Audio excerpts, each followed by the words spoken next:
Very excited to introduce our next guest, who I actually grew up with, but has become a big-time sports radio host. He's always been a huge sports fan, and especially a huge Washington sports fan. Grant Paulsen, he is host of the Grant and Danny Show on 106.7 The Fan, and he joins us now to talk about whatever is happening with the latest Commanders sale story. So great to see you, Grant. Welcome. Great to see you, man. Great to see you. Good to meet you. Yes, absolutely. Happy to be here. How are you guys? Very good. So Dan Snyder has been like the worst NFL owner in history, and the team is now up for sale, which, you know, I'm a longtime suffering Washington sports fan, as you are as well. And so I've been following a little bit loosely what is going on here. My understanding is it looked like they had a deal and things were kind of proceeding normally. And then there was this curveball thrown in at the last minute of an all-cash offer where everybody was like, but where is this money actually coming from? And there are now rumors, put this up on the screen, that this all-cash offer may be coming from Saudi Arabia. So give us the details of what exactly is going on here, Grant. Yeah, so for a little while, as you said, it did seem like this was going to be a moderately normal sale, although there's not a whole lot normal about it. Very rarely do owners sell teams that they don't want to sell. But what has happened here is that Dan Snyder, either by way of force or some force, is being told he can no longer own the Commanders, best we could tell, by way of the National Football League and other owners, after he is being investigated by, all the way up to the House Oversight Committee. Virginia, Maryland has investigated him. There was an ESPN report that the FBI was looking into possible bank fraud because he didn't have his minority owners sign off on a loan they were supposed to sign off on before he bought them out to buy the entire team. He owned 60%. Now he owns 100% after buying those owners out for 40%. So there have been so many investigations, so many headaches for the league recently that they want Dan Snyder, who, as you said, has done a very poor job running this team on the field and off the field for 24 years, out. So he is in the process of selling, and it looks like we are almost at the finish line with an actual bid and real money from Josh Harris, who owns the Philadelphia 76ers in the NBA, the New Jersey Devils in the NHL. There's a billionaire he's working with, Mitchell Rails, out of D.C. These two guys are combined with former basketball icon and legend Magic Johnson and 13 other people to try to buy this team. Out of nowhere, though, there is a gentleman named Brian Davis, who's a former star basketball player in college at Duke, who had a cup of coffee in the NBA, who apparently has, as you said, engaged now in trying to buy this team with what he says is his money. He claims he can offer $7 billion in cash.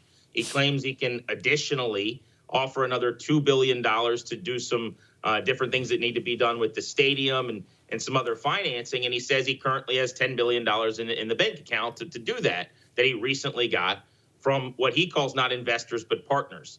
And so as you guys can imagine, when there's no recent record via Forbes or any kind of valuation of this person being worth this kind of money, Oprah Winfrey's worth $2 billion. Tiger Woods is worth a little over $1 billion. Right? Donald Trump's worth 2.5. You look at some of the people and what they're worth, and then this guy says he's got $10 billion who nobody's heard of. How is this a thing? And so when you start digging into that, there are major questions.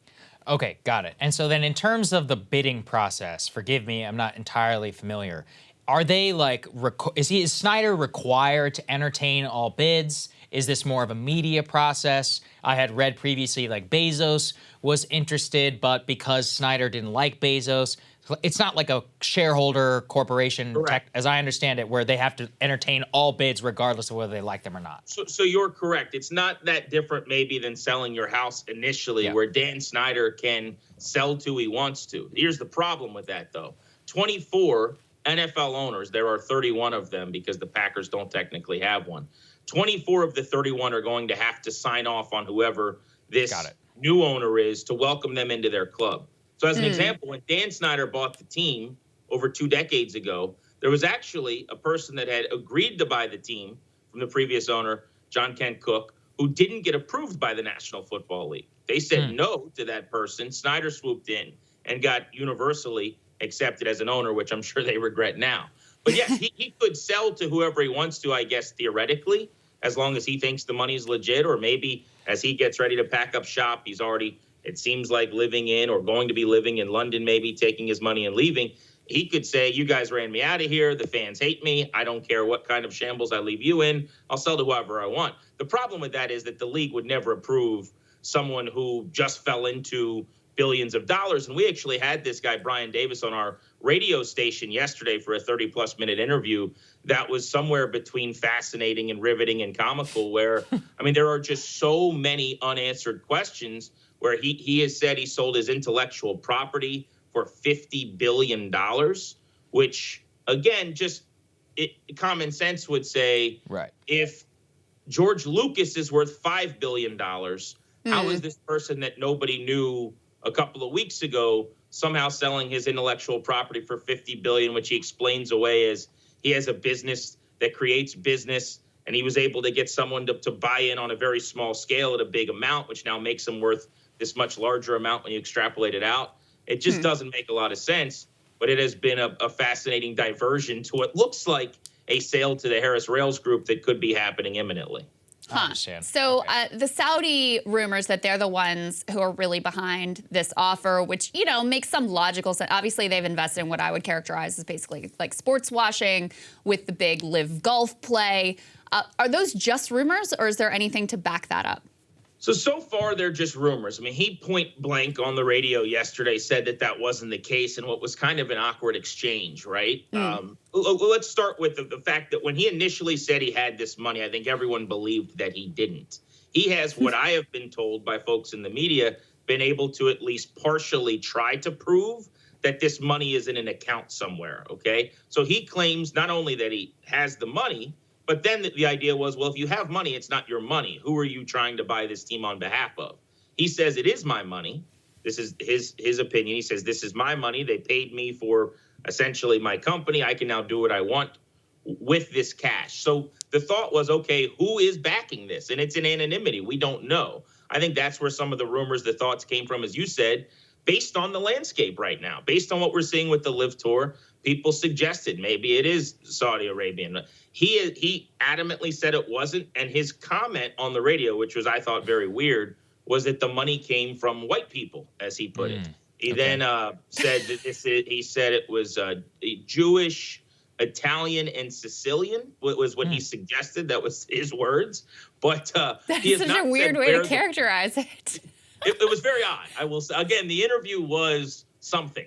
It was really good radio. I don't know what else it was, but it left a lot of people with a lot of questions. But he says he doesn't want people saying it's from Saudi Arabian money. He said it's not the case.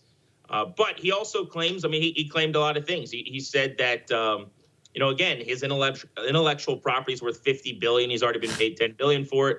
Now, here's the big question. I think there's two parts to this. Number one, does he actually have the money, he says, and did it come clean? Number two, would the league ever, let's say he does have the money, let's say somehow he got the money, would the league sell the team to this person? And that's where, guys, all along, my answer has been no. I will gladly apologize to him very loudly in a megaphone when he buys the team. I'm not going to start writing that apology. Yeah. Wow. And Grant, finally, a bigger picture question. Take us through, like, what has happened to this franchise? I mean, this one used to be one of the most valuable, if not the most valuable sports franchise in the entire world.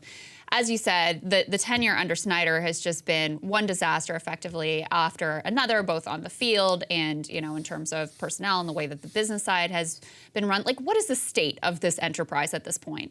It's incredible. I mean, Krystal, I won't bore people too much with the football element of this, but I will say that you could literally teach a 400-level course, and frankly, somebody should, on how not to run a business by just pointing to what has become of this organization. When we were growing up in the D.C. area 2+ decades ago, this team was one of the most successful pillars of a sport that owns a day of the week. Right? I mean, the Washington Redskins brand as a 3-time Super Bowl champion was iconic. In sports, it was right there with any of the big teams, the Yankees and the Dodgers.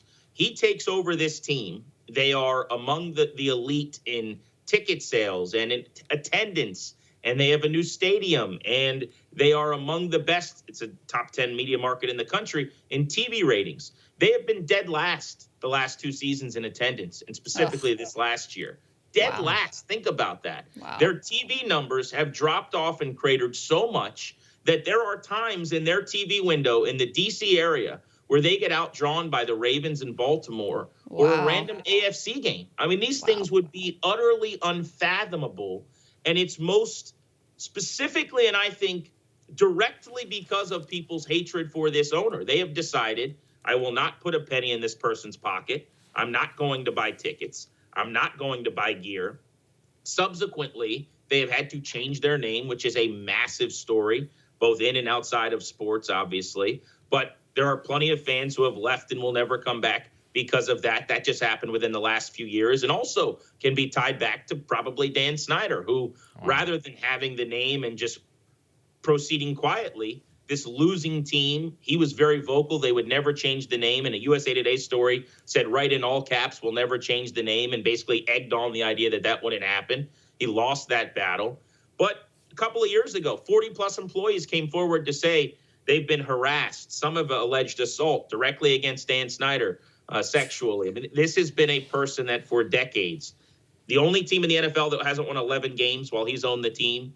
They have 2 playoff wins in his 24 seasons. One of them was his first year taking over when someone else built the roster. Just one playoff win since. On the field, horrific. And it's been better on the field, where they were arguably the worst team in the league under his watch, than off the field, where, as I said, he's been investigated over the last few months by Congress, Virginia, Maryland, D.C., and apparently, according to the ESPN, the FBI has been looking into some of his practices financially. So, the allegations are bountiful, and fans just kind of got fed up of trying to explain themselves and being the butt of a joke.